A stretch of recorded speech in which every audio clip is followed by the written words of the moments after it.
We are back with another Fuel or Crutch podcast, season 2, episode 4. I got a special guest for y'all today, my buddy Ezi. Known each other for a while. We'll get into that when I bring him on. But I want to take a few minutes to let people get on so that way, we'll have an opportunity to just dive into it. I definitely want you guys to feel free to comment in the comments, ask questions. If you want a question to be asked from somebody or to me or to my guests, please feel free. Also, if you guys are interested in being a sponsor and have your product promoted on the show, send me a message, inbox me, email me. I'll put my email on here as well, just because, hey, you never know what could happen. Somebody might want to. And you never know, you might get somebody that wants to buy your product or have it added to something that they're doing. So I will add that email now.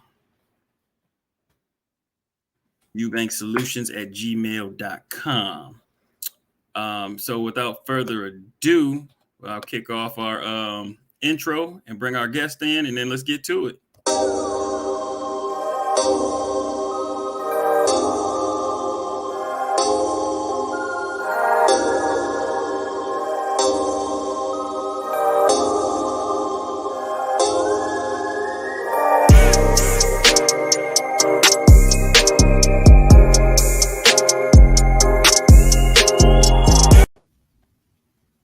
All right, so we've got my brother Ezi.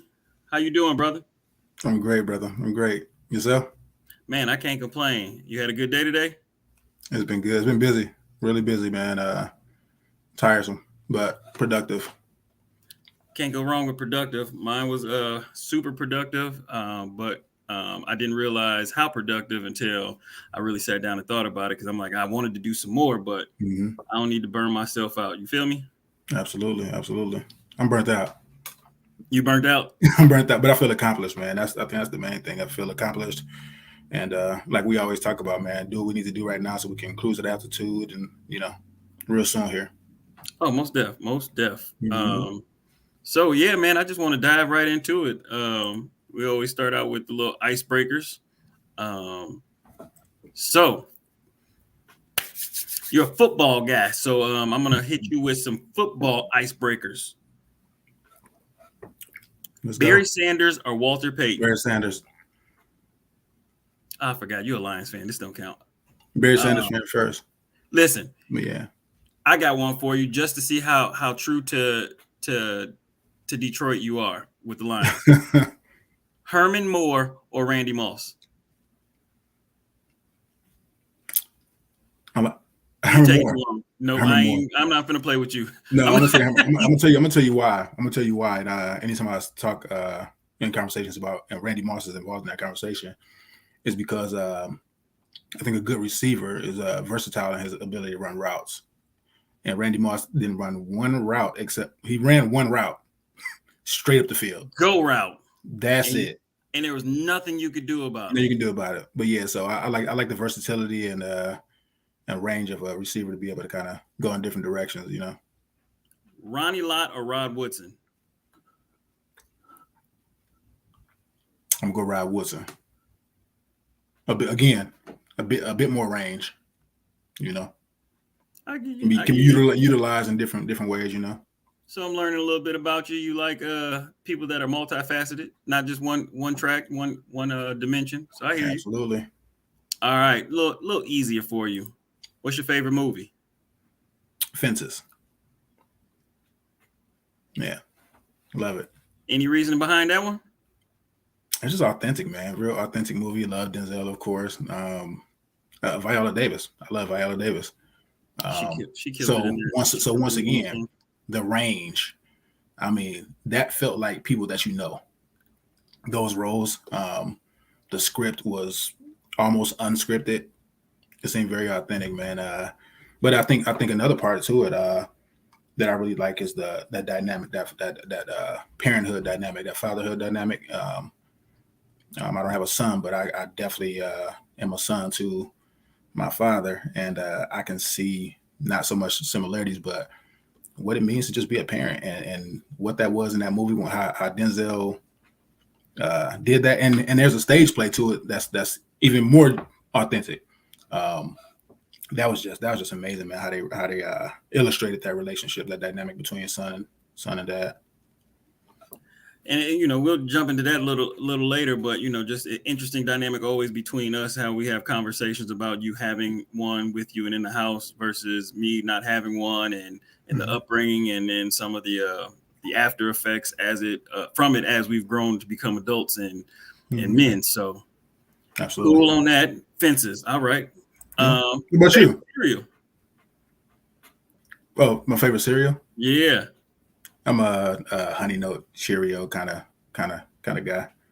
Keep it If that ain't the simple. most average, plain, everyday. Grown. All Yeah. right. So yeah, cool, man. So I go into just talk about where you're from and a little bit of the your upbringing. Yeah. Beloit, Wisconsin native. Born and raised. Um, Very small town. Um, with a very country feel. Um, I always kind of pride myself being from there. I think Beloit produces good people. Um, I've seen people come out of Beloit and do good things. Very family oriented place. Um, it's changed over the years, obviously, like, as every other place does, but I think it's changing in the right direction in terms of its development. But I felt, one thing I always talk about when Beloit comes up is that I felt prepared to go on when I left there. I was comfortable um, going out into the world, and I think you can attribute that to. I mean, you should attribute that to where you're from. Is where it makes you. It makes you, and so I was made there. Yeah. Cool. Shout out to Martinez White. I see you checking in. He giving you a shout out for your brotherhood. Oh, 06. See what we not gonna do is we just gonna be playing all love, all Greek love for me, Absolutely. anyways. So I knew you were from Beloit. I don't know if everybody knew. Wanted to get a little diversity out here on the podcast. Me and Ezi go way back to connecting while in high school, and then just Hmm. continued the friendship and allowed it to grow and just become men, from boys to men, for real. Absolutely. So who are some influential people in your life, and like what did they mean to you? I'm gonna start right away with my father, my dad. I try to be very intentional with that term. Dad is earned. You earn that. Fathers, obviously we can go down that track, but um, my dad, man, showed me what it means to always be responsible. He's just a responsible guy, responsible, a positive man. Um, Always held me accountable. I knew that I had somebody that was watching, and that wanted me to do well. Um, my uncle, same thing. Um, Being an athlete, I think anybody who was an athlete growing up, there was some coach at some point in some capacity that helped shape you and influence your life. Um, and looking at looking back, um, as to the kind of being a man now, looking back at what manhood was back then, and who people are to you today. Somebody who's been consistent in my life as being somebody who's always been there and being a model is Tremaine Clarity. I know you know Tremaine. Mm-hmm. He's just. I actually ran into him yesterday. Somebody who's just always um, a model. I always thought he was a model um, in different ways. Um, Always there to talk, answer questions. He's very responsive and accessible. As busy of a man as he is, and whether he's known it or not, I've always kind of looked to him in different ways. So, um, man, I That's can go huge. on. That's huge. Always having somebody that you can come to talk, and they're willing to share wisdom, knowledge. Unfortunately, not everybody gets that, but it's super dope that you're able to get that from him. Absolutely, and and the thing about it, the beauty behind it is that it's not that we talk every day. It's not that we hang out. It's that when I do reach out or he reaches out, it's productive. I know he has my best interest in anything that I do, and that there alone is just real meaningful, brother. No doubt. So just go ahead and do a little background about, kind of like your story, from younger to getting older, with the pit stops. I know you played sports growing up. Like what kind of influence was playing sports, as well as, having those different coaches? Because I know you talked about coaches being influential. Absolutely. So yeah, I started organized ball uh, seventh grade, Oh McNeil wow, Middle School. that's kind of late in the game, ain't it? That's late in the game. But what kept me interested, not only that, what I was I good. I remember vividly my first newspaper article, and I loved the attention. I loved it. I loved being highlighted. I loved being in the spotlight for that thing. Um, Stuck with it, came natural. But as far as like the my trajectory as a student and as a athlete, graduated Beloit Memorial in 2002. Um, Excelled in track, excelled in football. Went on to college to play football at a junior college in Minnesota, northern Minnesota. I was up by Canada, so had a great career. Um, Man, I can't even great career and great experience. Met some great people with relationships that I still maintain now. Um, from there, I actually went over to New Jersey, in Jersey City, New Jersey, and on a scholarship to play at a small Division I AA school there. It was a bit of a before I was able to ever really sit down with my experience. I was quick to say that, oh, I didn't like New Jersey and things like that, but I never had the honest part is I never had an opportunity to really explore and enjoy it. Um, because football was so at the Division I level, football is so tight. I mean, Just at the college level in general is tight, and I don't think people man, really understand that. brother, I commend and respect anybody who goes to a Division I school, um, and like you said, yeah, at any level, and can really just go through. And further, you have to buy into the program. You have to buy in 100% in order to like really make it through. But it was football from the time you woke up to the time you went to sleep. And as much as I loved the game, that was a bit too much for me. I'm a free spirited person, as you know. I like to do my own thing. I'm very much so an individual, and that was a bit too not that. Um, and so I said, you know what? I was just tired of sports kind of giving me the runarounds in a sense, and end up coming to Whitewater, which ironically was a school that I never wanted to go to. Um, I didn't. I didn't want to go there because I just want to go. I just want to go away. Right. No, I And understand. I did that. Yeah, which is very important. But yeah, did that and spent some time there.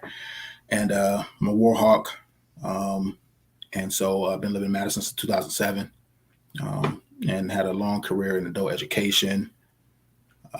With, as you mentioned before, one small break in action working with youth as a dean of students. But I've taught in the prison systems. Done some great work in there. Work with adults with low literacy. Work with the GED population, and now I'm into higher education, which have been calling my name for a long time, and I am, as you know, excited about that. I'm looking forward to the journey. Yeah, and I think we're one of the few people who will get that opportunity. We'll speak about it a little later, but just the understanding and seeing the gaps on both sides of the equation of K-12 and higher ed. A Mm-hmm. lot of times, either somebody is on one side or the other, and they'll speak from one side to the other with no knowledge. And now Mm-hmm. that you're in higher ed, you and me both see things similar and different at the same time. But it's one Mm-hmm. of those conversations that we understand both sides of that coin and can have those conversations and make some things eye opening. And another Mm-hmm. reason that I really wanted to to bring you onto this podcast is because, you know, we get together as often as we can. We try and make it weekly or bi-weekly at least, with including Derek Johnson. And the thing is, like, we realize and have said this out loud, it's just like the iron sharpens iron. Like the way we get together and have conversations that can range from sports to education to entrepreneurship, financial literacy. Like we run the entire gambit, and it's, I feel, it's super beneficial and helpful to me. Why don't you speak on your thoughts about that? You know, I think this is the perfect time to express to you and Brother Johnson, if he's listening, but you know, you brothers motivate me, man. Have motivated me in ways that you have no idea about. I definitely would not be where I am without either one of you guys. So I look at what you do. I watch you guys and I observe you guys. And I take things away from our conversations. I take things away from our interactions. And you guys have pushed me, man, to do things that I'm doing now, honestly. And so thank you. I'm proud of you. Oh man, I appreciate it. Thank you. Thanks, Proud of you as well. You got a brother, Andron Lane. I think that's how you pronounce it. I might be mispronouncing it. But he said, I appreciate the work you've done. Or you can call him Night Train Lane too. Night Train Lane. He said he appreciates the work you've done, and especially, you know, with his journey through prison. And Brother Lane, Night Train, yeah, you can ask questions. Feel free to put them in the chat. I'll definitely make sure to get them asked so that way me or him can answer. But I wanted to make sure that I gave a shout out to Crystal Johnson, who's still supplying me with the sponsorship and her drinks. She's got her CJ's candies, refreshers. They are, she got Jello shots. She's got these Jolly Rancher margaritas. She's got a website, missologist@yahoo.com. It's on the bottom line ticker. You know, look out for her. Check her out. These drinks are dope. The Jello shot I had earlier today just to get this podcast started.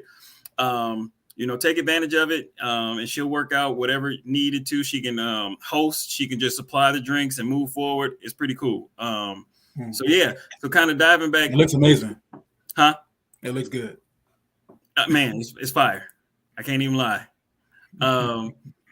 So like, tell me how did you view education when you were younger compared to how you do it now?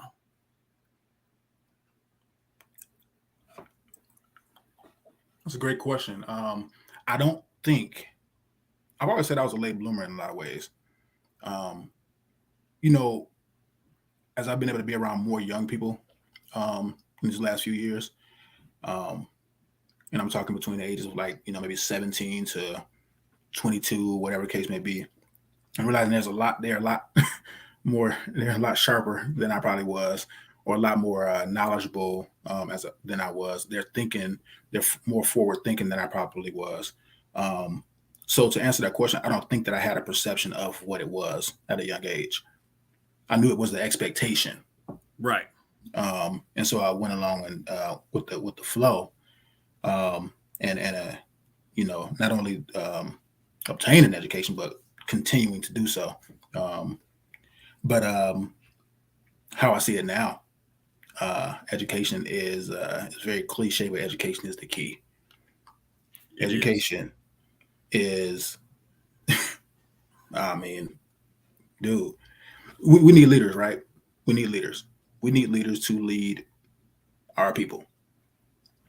We need leaders to take on the next generation to wherever it's going to be for a total process.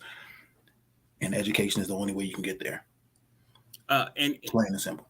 I was talking to my mother earlier today, and I was just talking about when it came to education, just like how often we were in a class and we more or less were just trying to get the grade versus actually obtaining any of the knowledge. Absolutely. Like I was talking to her about financial literacy. I was like, you know what? The craziest thing in the world is if I would have taken that class in high school, I would have taken it to try and get a passing grade, so I could move on. But I know at the time I wasn't at a place mentally where I was going to kind of comprehend the information and take it and use it, you know, moving forward. And I think that's one thing that some of the kids that we kind of work with, whether it be mentor, whether it be the prison population, as you've done it with the adult side, and I've done it with the juvenile side and the juvenile detention, the shelter home, and different juvenile facilities. Just like just doing it to get through something, if they do it at all. Right. The word that comes to mind is intentional. Just listening to you, and then based on my response, I think as you grow wiser, you live life, you become more intentional about everything that you do. You become more intentional about anything you're involved in. And education is one of those things. I think we were going through the motions, at a young age. Now, and right, either in hindsight or how we understand it now, it's intentional because we know the purpose behind it. We know the magnitude of it. And so I think that would be the response to that question. Actually, is more intentionality. Shout out to Eric Thomas, who he wrote the book UOU, but I've been listening to some of his podcasts, but some of the little videos that he's done, I know he breaks down that, like, going through the motion. Well, I have interpreted it in my own way of, he has the idea of a gazelle and a lion. And he's like the gazelle, kind of just running through life, going through it, trying to make it through the day, survive, live to be around for the next day. And I look at it as, you going through the motions, you're doing enough to get by, which we know for us, doing enough to get by ain't enough. Right. Versus the lion mode is like, yo, I see something that I want and I'm going after it. I'm not waiting. I'm not playing. There's my intentionality behind it. So I'm focused and that's where I'm going. And that's what I'm going to make sure I accomplish. And you need an education to do that in this society. And, I think about how powerful and capable we are as Black men. You throw the education on the top. I mean, the thing about it is, like, you may not like school, because I never really liked school, but I knew that it was a means to an end. And as I've gotten older and continued my education, it has allowed me in rooms that I probably normally wouldn't have been in. Meeting people that I normally wouldn't have met. Absolutely. And I think, even my response to your question, I think in the way that you framed the question, you were, we were talking from we're looking through the lens of a student, but just think about as educators, right? As educators, how do we see education as educators? You know what I mean? And so the reason why I bring that up is because something I learned in a reading a while ago was education actually, I think in its Latin derivative, means to bring out of, to educate, to bring out of, and to know that we're in those positions now, not as students as well. Right, we're in both sides. We're in prime position, brother, to bring things out of people, to ignite people through education that may have laid dormant inside of them, but to say, hey, you have something in you, let's bring it out. And that's what educating means. And so the position that we're in, brother, I'm telling you, is very privileged. And now that we understand and know better, we do better and we share, because knowledge is power, information is key. But it goes back to the word that you said, intentionality. We have to be intentional on the wording and the conversations we have with these young folks, just so that way they understand and see, how important it is, and know that we were there. We were them before. Like what we did, I know for a fact I didn't take school serious at all. I didn't take it. I did enough to get by high school and in undergrad. Right. Well, you and you're definitely correct in saying we talk to the young folks, but I've worked with many adults and I've worked with them now as we speak to the older folks, right? We're no different than them because somebody's talking to us in that way. Yep. You know what I mean? And we're talking to each other now that we're older and educated. Absolutely. And experienced. So you got obviously, as a brother with 2 master's degrees in teaching, I know you know pedagogy, but the word for teaching adults is andragogy. And so we're in that field as well. We're in that vein as well, because we're working with adults who are seeking out an education, and we're teaching and we're passing down good information. And so, great position to be in. So going backwards a little bit, just to see how far you've come. What was your dream career as a kid? Didn't have one. Okay. And I wasn't a kid. I was actually in high school, later in my high school years, where I thought that counseling would be it. I want to be a counselor of some sort. That didn't last long. And Ah, then but do you not think that you do it? I knew you was going there, brother. Yes, you're right. It is counseling, advising, and counseling. Absolutely, 100%. There's a aspect of it too. So yeah. Which for me, if you think about it, like as a kid, as a young person, you had a vision or idea of what you wanted to do, Mm-hmm. and you found your own way to do it without it fitting. Like I knew I wanted to be a teacher. I don't Mm-hmm. think I necessarily understood that I didn't necessarily want to be the person in front of a classroom teaching, Mm-hmm. but I wanted to be in part of education. And Mm-hmm. so as I moved from being a special education teacher, I still stayed in the lens of educating and education, Right. whether it was working with young or old. Mm-hmm. One thing I've always known is I never wanted to be dirty. What? I never wanted to have a factory job. I never wanted to work hard, never Ah, manual okay. labor. I knew that. That's something that never attracted me at all or appealed to me in no way, shape, form, or fashion. And one of my favorite quotes you hear me say, you've probably heard me say before. I was told a while ago to get a job and where your ass go out before your back does. So that means you work hard and get an education so that you can sit in the office chair and not have to break your back every day. And I've done that. So Shout out to DM Miss Evans. Love you too. She said, hello, I nephew, love big you. bruh. Hello, Jamal. Love you both. Absolutely. Also, shout out to Andy. She's tuned in. She said, Ezi, you've been an amazing mentor to my son. I appreciate you, which Oh, goes back to the mentoring and wow. counseling and advising. Very welcome. Very welcome. So, Yeah. yeah, Very man, welcome. y'all feel free to comment in the chat. If you got questions, feel free to ask. We'll touch base on them. Mhm. Let me go in on that mentorship piece just a little quick Yes, bit here. sir. I won't talk long on it, but I am a firm believer in direct conversations. And I remember, first of all, this wasn't that long ago, but she has a beautiful, beautiful young man um, who's doing well. And I had to break it down to him one day as to I hope why. he sees this. I hope he sees this. Yeah. So that way he Uh, can pledge Kappa. But go ahead. anyway, but no, I talked to him about why I was here. Um, and this goes back to me understanding why people in my life were there for me. Um, because I cared. And I told him, I said, there's somebody who he's going to meet in the future who he's going to care about immediately. It's going to be a young man. He's going to care about him immediately. He's not going to be able to explain it, but he's going to want to know that that young man is okay, that he has everything he needs, and it's going to happen to him. And I So told him, why? So why did and it I told, happen to you? What and was it for you that well, I'll get to connected? that in a second, but I told him, I said, that's what you are for me. I said, I met you. And I cared immediately. I want to make sure that he was fine. I want to make sure that he was good.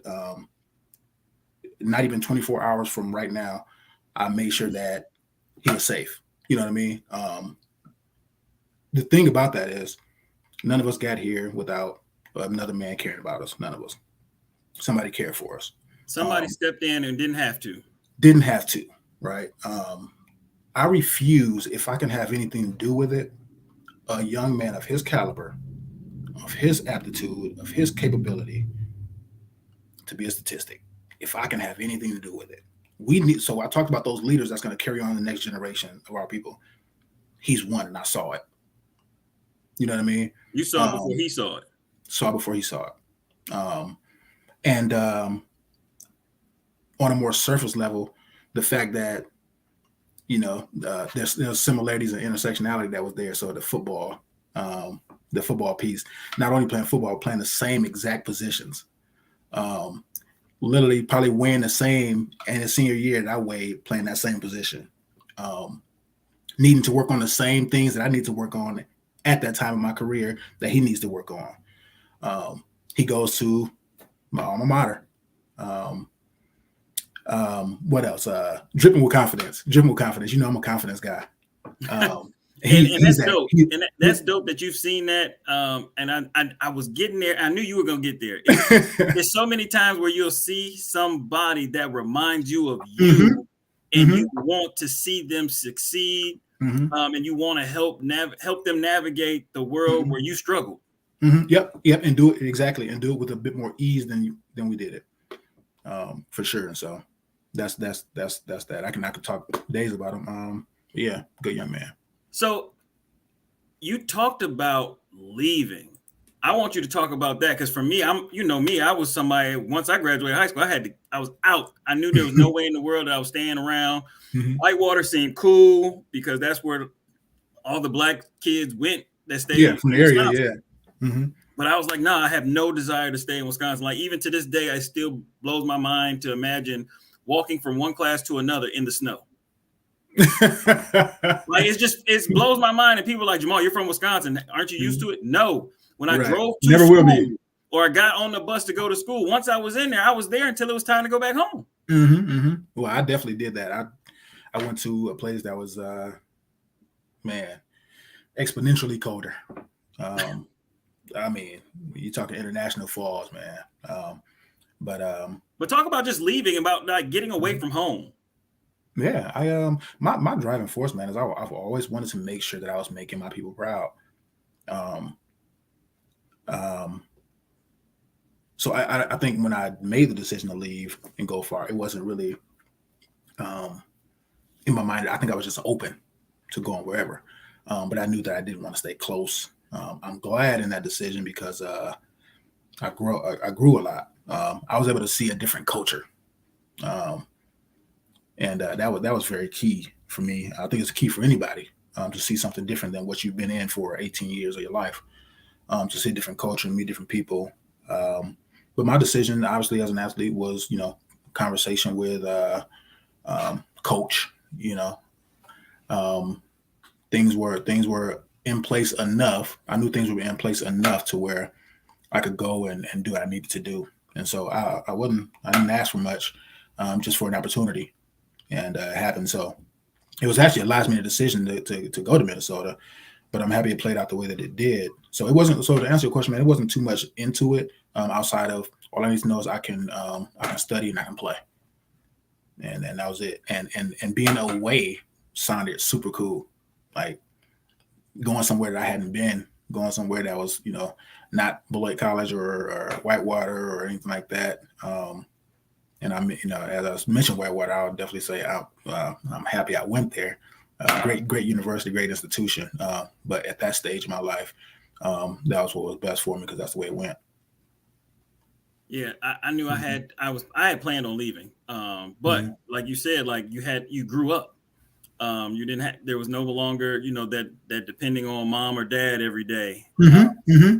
And for me, it was just being Absolutely. 13 hours away. It was no like, mom, Yeah. I need this, mom, I need that. Right. And I also never forget because I'm a first generation college student calling my mom like, yo, I don't know how to do or where to go for this, that, and the other. She's like, Yeah. you there, you'll figure it out. Yeah. And that's And I exactly what had to. that's exactly what it forces us to do is to figure things out as a man. Figure out where you're gonna live. Figure out how you're gonna pay for that living. Figure out all those things, and how to navigate everything, man. So I'm glad that I kind of threw myself to not to the wolves, but you kind of kick yourself out the nest, so to speak. And Um, if you could tell a young person anything about, that, in high school, middle school, or in thinking about college, like what is something that you would tell them prior to you, prior to them making a decision on where they're going to go? Because I know you talked to me about the decision going to New Jersey, but then also ultimately like, this ain't the best situation for me. right. And you probably remember this from one of our recent, maybe one of our recent conversations, but know why you're going. I'm big on that. Don't just go. Don't just be there. Be there with a purpose. Be there with Intentionality. intentional. Be there with a goal in mind. Be there with a plan. You know roughly how long you should be there. Know exactly how you're going to break that down and divide your time. Use your time wisely. The whole narrative of I shit it away my freshman year. Everybody does it. That's that's not okay. First and foremost, use your time wisely. Um, make that freshman year the best year. Um, be involved. Meet people, and those doors will open up. But I would say definitely know why you're going.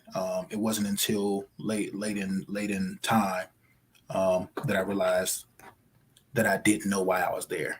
Um, and so have a plan going in. Know Yeah, what you want that's to study. Know what you want to study.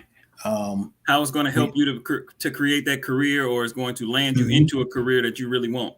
absolutely. And if you say you once you pick a major, and this is we talked about that mentoring piece in the young man earlier. That's um, has his major picked out. But okay, that's great. What is it going to do for you in the long run? So, what is the career that lies within that major? What are or the careers that you can start exploring? So, just doing research on everything. So, that's the advice I would give to anybody going in that. Do your research. Do your research on your plan. So I feel like we've talked a lot, and I think we still uncover some of our gifts, some of the things that we're great at or good at, or just some untapped potential. When you Mhm. started to realize you had a gift, um, what was kind of some of those signs that let you know that, hey, I'm actually pretty good at this or skilled at this? And it don't have to be just sports. It could be like understanding that, hey, man, I might actually be really good at mentoring or advising or anything like that. Mhm. When when I began working with adults, I remember I was the director of adult education at a community-based organization here in Madison, and people who had coworkers who had struggled to get certain people, certain clients, so to speak, for lack of a better word, right now, to be able to break their walls down, put them at ease, so they can just think about their goal. Um, People who struggle to do that, and then I was able to do it almost instantaneously. I knew that I had a gift for connecting with people, and the thing about it is that it's not rocket science. It's just a genuine, caring heart for people and for the future of people, for the future of your people, for the community. Um, Now there's there's obviously we all have our best practices and things that we do that are kind of our signature things. But I knew that I had at that time, which was about 8 or so years ago, that I get to connecting with people and getting people motivated to take the next step.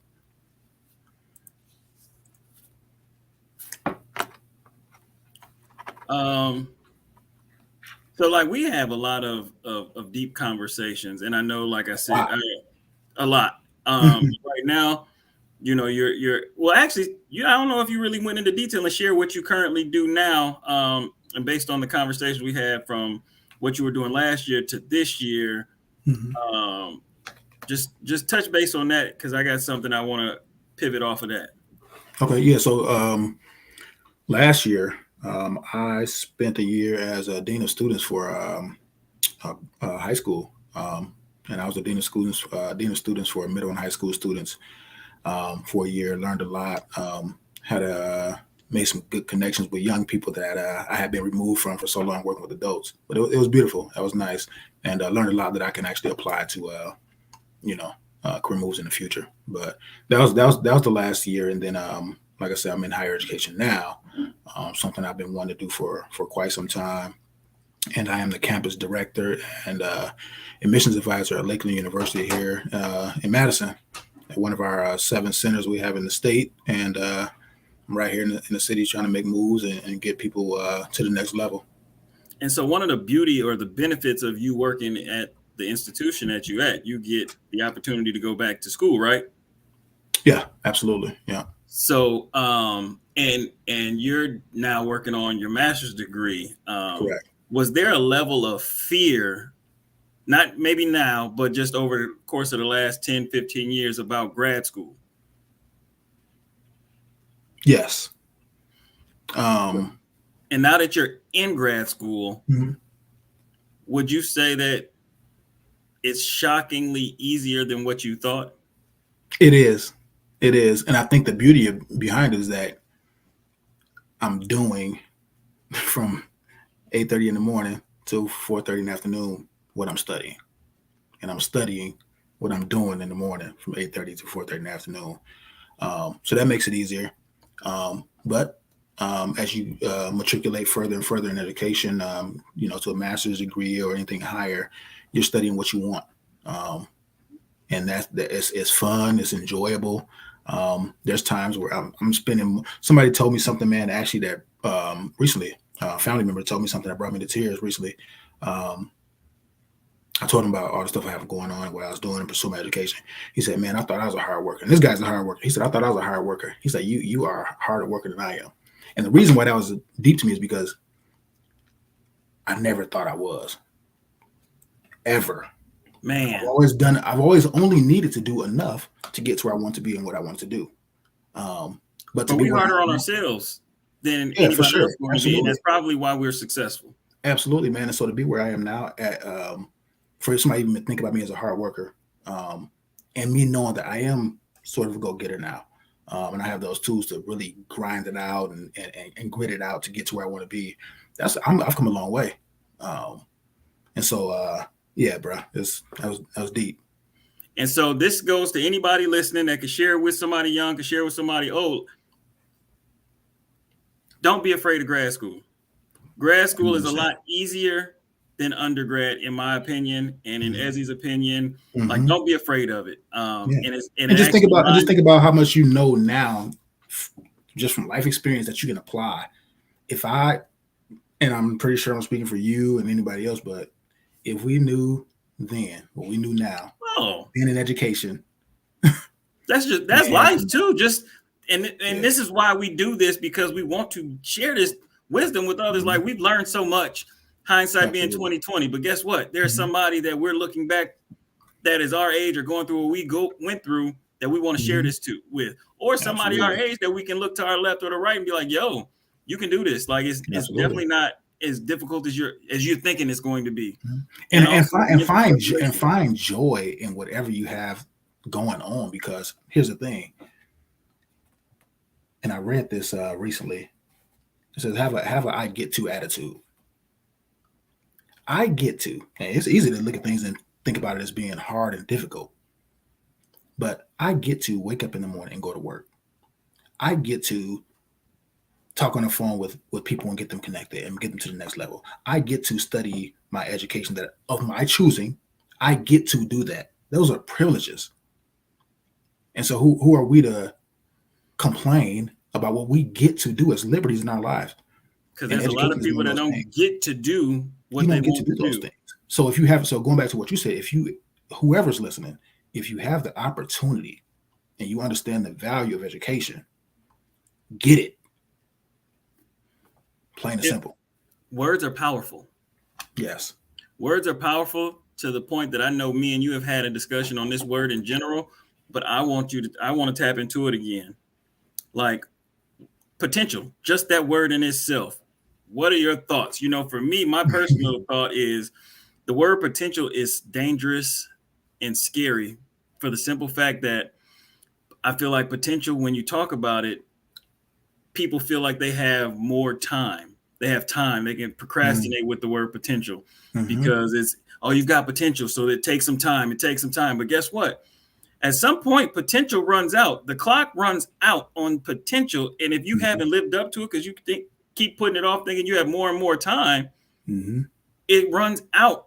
And then you're going to be disappointed, sad, depressed, whatever it is that you're going Mm-hmm. to feel when that clock runs out, because you haven't done what it is that you felt you should have done, or what people were telling you that you could do. Absolutely, absolutely. And when I look at the word, so there's two different ways I look at it. When I look at the word potent pops out to me. Potent. I'll come back to that. But I think about potential energy, which is energy that's stored up and hasn't been released yet. Right. So you have this potent energy that you can use to make moves, to move mountains, to generate power, to make change. That's potential, and potential is potent. So it almost bleeds over into what your definition of it is. It's almost dangerous, but in a positive way.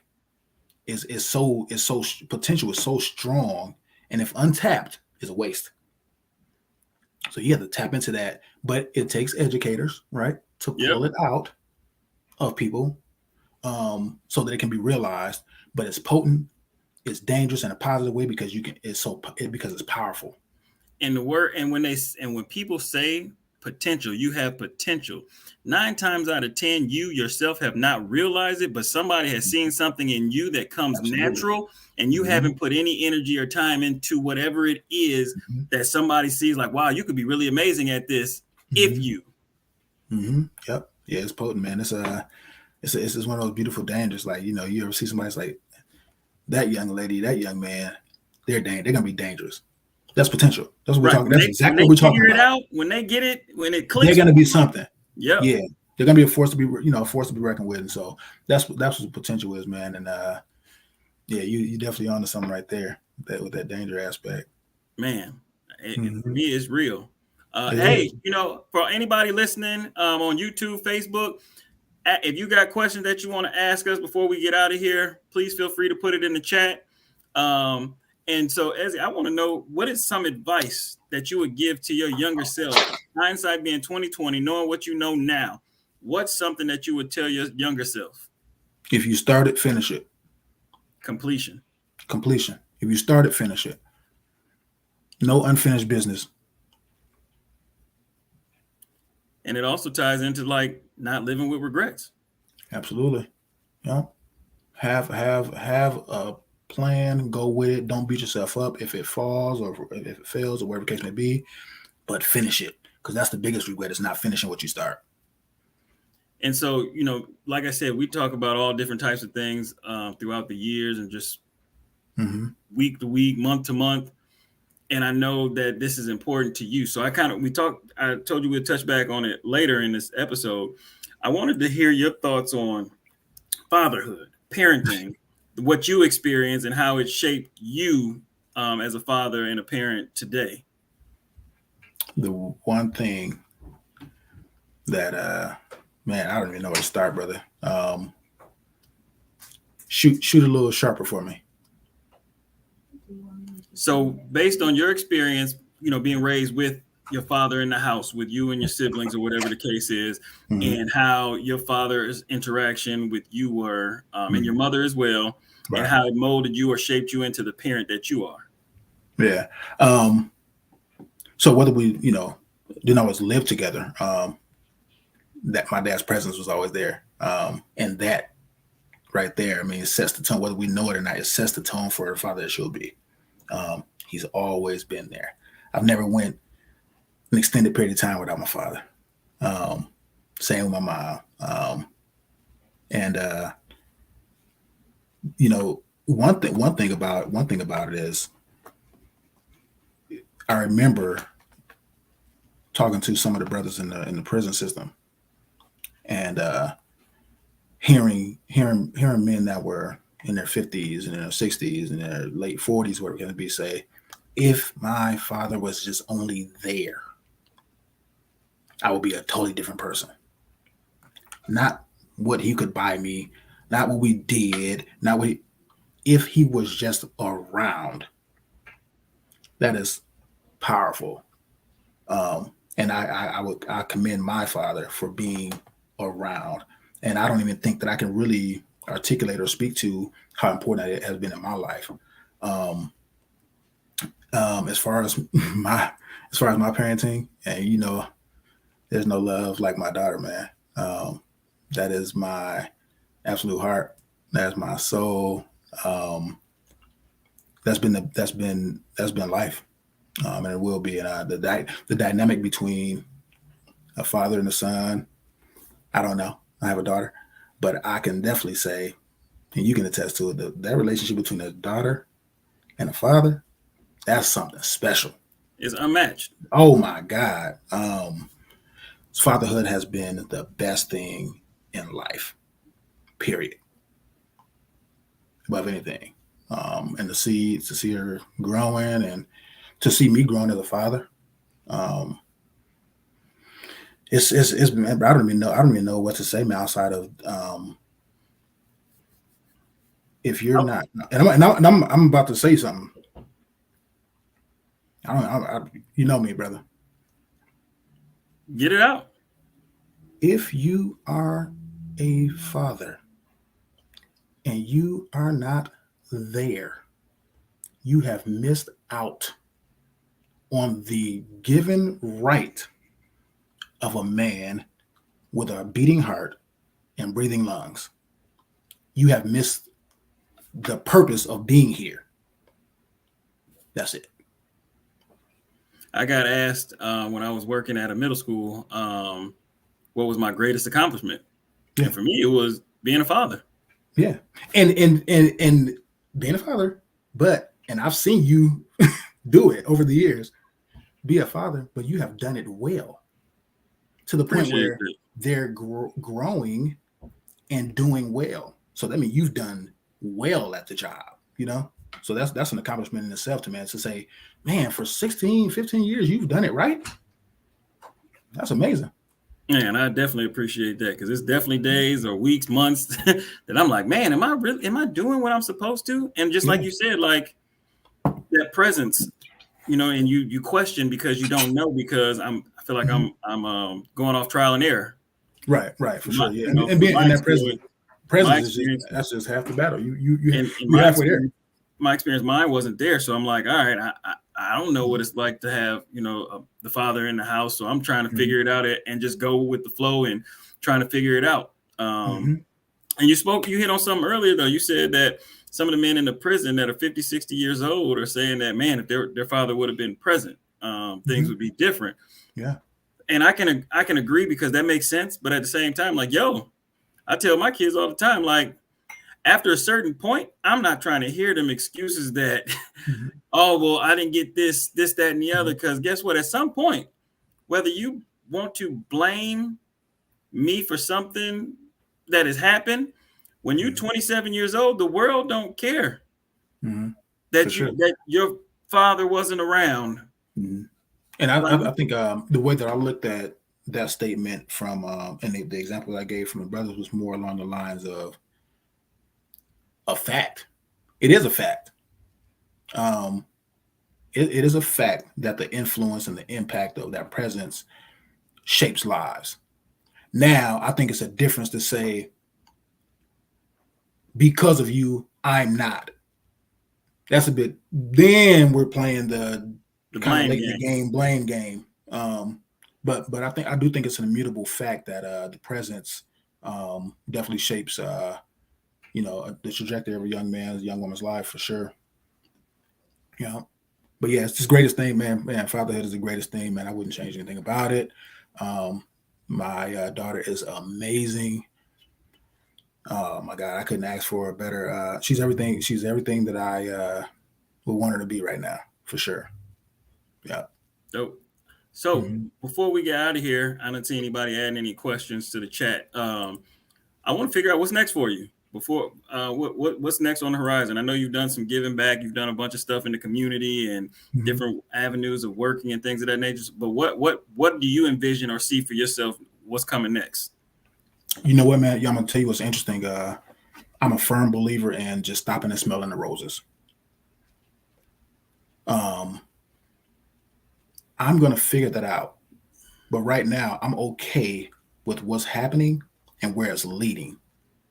I think if I were to start looking at the next, I wouldn't be enjoying what I'm doing right now as much. And I think because I'm focusing in on what I'm doing right now, the next is going to be amazing, whatever it is. And I'll develop that over time. But I mean, there's a plan, of course. But what they say, if you want to make God laugh, you tell him your plan. You tell him your plan and tell him what you got in store. So I'm gonna follow the path of Allah, and let it go from there, man. That's real. Absolutely. So I definitely appreciate you tapping in with me. This was always informative as usual when we get together and conversate. Hopefully the people that are listening took something from it and can share with somebody, share the episode, whether it be on YouTube, Facebook, whatever it is, please share. And if anybody has any business or anything that they're trying to put out there and promote, hit me up. I have no problem promoting it on here, putting it on the ticker, commenting on it, or whatever the case is, just to help you out and brand. So please feel free to reach out. But I appreciate you, Ezi. I appreciate all the listeners and people that have commented. Go for it. Yeah.